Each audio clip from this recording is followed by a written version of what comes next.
ಸಾಮಾಜಿಕ, ಶೈಕ್ಷಣಿಕ ಹಾಗೂ ಆರ್ಥಿಕ ಒಂದು ಸಮೀಕ್ಷೆ ಇದೆ. ಅದು ಇವತ್ತು ಕ್ಯಾಬಿನೆಟ್ ನಲ್ಲಿ ಮಂಡಿಸಲಾಗಿದೆ. ಅದನ್ನ ಎಲ್ಲರೂ ಕೂಡ ಅದನ್ನ ಅಧ್ಯಯನ ಮಾಡಿ ಮುಂದಿನ ಸಭೆಯಲ್ಲಿ, ಮುಂದಿನ ಕ್ಯಾಬಿನೆಟ್ ನಲ್ಲಿ ಚರ್ಚೆಗೆ ಬರುತ್ತೆ. ಸದ್ಯಕ್ಕೆ ಯಾರು ವಿರೋಧ ಮಾಡಿಲ್ಲ. ಅದಕ್ಕೆ ಅಲ್ಲಿ ಏನಿದೆ ಅಂತ ಗೊತ್ತೇ ಇಲ್ಲ. ಅದೇ 7-8 ಸಂಪುಟಗಳಿವೆ. ಅದರಲ್ಲಿ ಒಂದು ಅರ್ಧ ಗಂಟೆನಲ್ಲಿ ಹೇಗೆ ಓದಕ್ಕೆ ಸಾಧ್ಯ? ಅದಕ್ಕೆ ಮಾನ್ಯ ಮುಖ್ಯಮಂತ್ರಿಗಳು ಒಂದು ವಾರ ಟೈಮ್ ಕೊಟ್ಟಿದ್ದಾರೆ. ಎಲ್ಲಾ ಮಂತ್ರಿಗಳು ನೋಡ್ಕೊಂಡು ಬನ್ನಿ, ಮುಂದಿನ ಏನು ಕ್ಯಾಬಿನೆಟ್ ನಲ್ಲಿ ಚರ್ಚೆಗೆ ತಗೊಂಡ್ ಬರ್ತಾರೆ ಅಂತ ಹೇಳಿದ್ದಾರೆ. ಅಧ್ಯಯನಕ್ಕೆ ತಲುಪಿಸಬೇಕು ಅಂದ್ಬಿಟ್ಟು ಮಾನ್ಯ ಶಿವರಾಜ್ ತಂಗಡಗಿ ಅವರಿಗೆ ತಿಳಿಸಿದ್ದಾರೆ ಮಾನ್ಯ ಮುಖ್ಯಮಂತ್ರಿಗಳು. ಬಂದ್ಮೇಲೆ ಎಲ್ಲರ ಅಭಿಪ್ರಾಯವನ್ನ ಸಂಗ್ರಹಣೆ ಮಾಡಿ ಡಿಸಿಷನ್ ತಗೋತಾರೆ. ಎಲ್ಲ ಇಡೀ ವರದಿಯನ್ನ ಮಂತ್ರಿಗಳಿಗೆ ಸಲ್ಲಿಸಕ್ಕೆ ಹೇಳಿದ್ದಾರೆ. ಗುತ್ತಿಗೆದಾರ ಸಂಘದವರು ಕಮಿಷನ್ ಆರೋಪ ಮಾಡಿದ್ದಾರೆ ಸರ್. ಮತ್ತೆ ಈಗಾಗಲೇ ಅದ್ರ ಬಗ್ಗೆ ಚರ್ಚೆ ಆಗಿದೆ.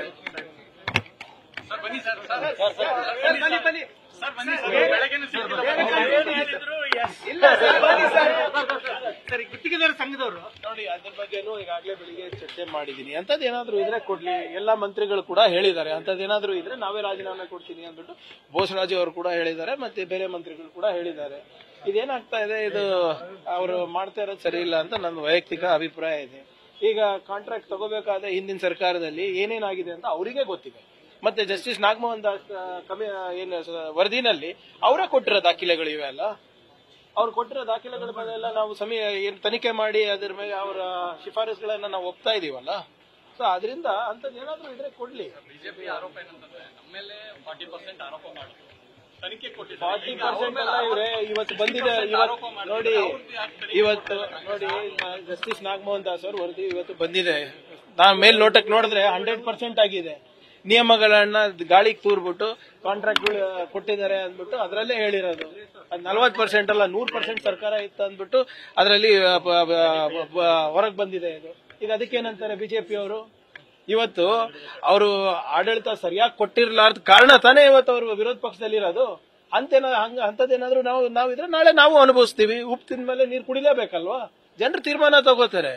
ಈಗಾಗಲೇ ಹಿಂದಿನ ಸರ್ಕಾರದಲ್ಲಿ ನಡೆದಂತ ಭ್ರಷ್ಟಾಚಾರ ಎಷ್ಟಿದೆ ಅಂದ್ಬಿಟ್ಟು ಕರೋನಾನಲ್ಲಿ ಗೊತ್ತಾಗಿದೆ.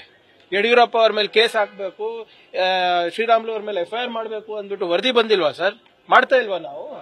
ಅಂತದೇನಾದ್ರೂ ಇದ್ರೆ ಕೊಡ್ಲಿ ದಾಖಲೆ, ತನಿಖೆ ಮಾಡ್ತಾರೆ. ಯಾರು ಉಪ್ಪು ತಿಂದಿದ್ದಾರೆ ನೀರು ಕುಡಿಲೇಬೇಕಾಗುತ್ತೆ. ಒಂದು ವರದಿ 40% ಆರೋಪದ ವಿಚಾರವಾಗಿ ಆ ತರದ್ ಯಾವುದೇ ರೀತಿಯಾದಂತ ಸಾಕ್ಷಿ ಇಲ್ಲ ಅನ್ನೋದು ವರದಿ ಬಂದಿದೆ. ನೋಡಿ, ಸಂಪೂರ್ಣವಾಗಿ ವರದಿ ನಾನು ನೋಡಿಲ್ಲ. ಇವತ್ತು ಮಂಡನೆ ಆಗಿದೆ. ಅದನ್ನು ಮೇಲ್ನೋಟಕ್ಕೆ ಬಹಳ ಸ್ಪಷ್ಟವಾಗಿ ಹೇಳೋದೇನಂದ್ರೆ ನಿಯಮಗಳು ಉಲ್ಲಂಘನೆ ಆಗಿದೆ. KRADLಗೆ ಕೆಲಸ ಅವ್ರು ಎಲಿಜಿಬಲ್ ಇಲ್ಲ ಅಂದ್ರೂ ಕೊಟ್ಟಿದ್ದಾರೆ. ಯಾವುದೇ ಅನುಮೋದನೆ ಇರಲಾರದೆ ಬಿಲ್ಗಳು ಪಾವತಿ ಆಗಿವೆ ಅಂತ ಕೊಟ್ಟಿದ್ರೆ ಅಂದ್ರೆ ಅದನ್ನ 40% 100% ಸರ್ಕಾರನ ಅದು ಅದೆಲ್ಲ ಕೊಟ್ಟಿದ್ದಾರಲ್ಲ ಮೇಲ್ನೋಟಕ್ಕೆ. ಆ ಶಿಫಾರಸುಗಳನ್ನ ಎಲ್ಲ ನಾನು ಇವತ್ತು ನಾವು ನೋಡಿದ್ದೇವೆ. ಅದು ಆಳವಾಗಿ ಇನ್ನ ಕೂಡ ನೋಡ್ಬೇಕು. ಅದು SIT ಮಾಡ್ತಾರೋ ಅಥವಾ ಬೇರೆ ರೀತಿನಲ್ಲಿ ಅದು ಇನ್ನ ಡಿಪಾರ್ಟ್ಮೆಂಟ್ ವೈಸ್ ತನಿಖೆ ಆಗ್ಬೇಕು. ಅದನ್ನ ನಾವು ಮಾಡ್ಲಿಕ್ಕೆ ತಯಾರಿದ್ದೇವೆ. ಯಾವ್ದ್ರದ್ದು? ಇಲ್ಲ, ಕೋವಿಡ್ ಇವತ್ತು ಅದು ಏನ್ ಬಂದಿಲ್ಲ. ಬರೇ ನಮ್ಮ ಇವೆರಡು ವರದಿ ಅಷ್ಟೇ ಬಂದಿಲ್ಲ. ನ್ಯೂಸ್ ಫಸ್ಟ್ ನಿರ್ಭೀತಿಯಿಂದ ನಿಮ್ಮ ಪರವಾಗಿ.